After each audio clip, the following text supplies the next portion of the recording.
আসসালামু আলাইকুম। আমি পারভিন আক্তার। আজকে আমার রেসিপি ঢেঁড়সের। ঢেঁড়স রেসিপি জন্য যা যা উপকরণ লাগবে সেটা হচ্ছে ঢেঁড়স।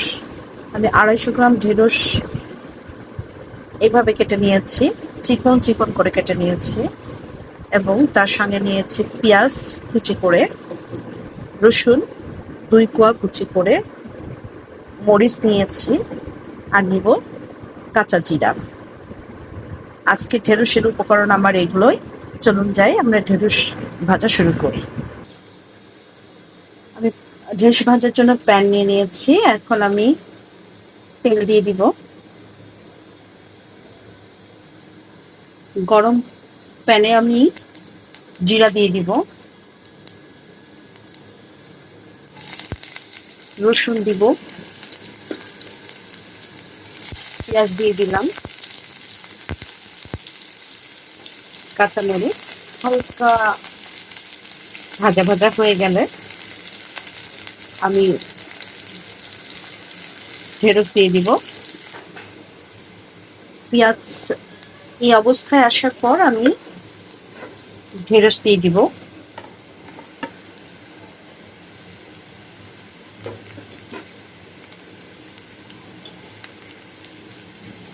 আমি হলুদ দিব সামান্য পরিমাণ। রং সুন্দরের জন্য আমি সামান্য পরিমাণ মরিচের গুঁড়া,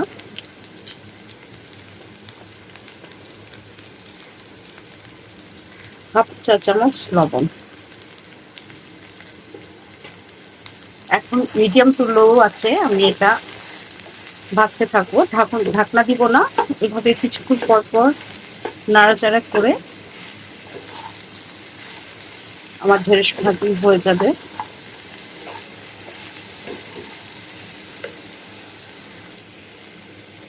দুই মিনিট নাড়াচাড়ার পর আমার এই অবস্থায় ঢেঁড়স।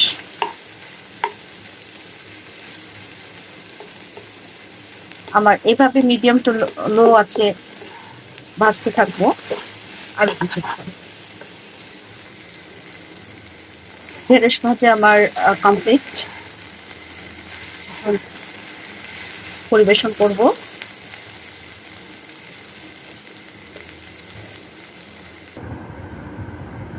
ঢেঁড়স ভাজি আমি পরিবেশন করে দিয়েছি। আজকে এই ছিল আমার ঢেঁড়স ভাজি। ঢেঁড়স ভাজি আপনারা আমার নিয়মে করে খেয়ে দেখবেন কেমন লাগছে। ইনশাল্লাহ আমাকে জানাবেন। আপনারা ভালো থাকবেন, সুস্থ থাকবেন। আসসালামু আলাইকুম।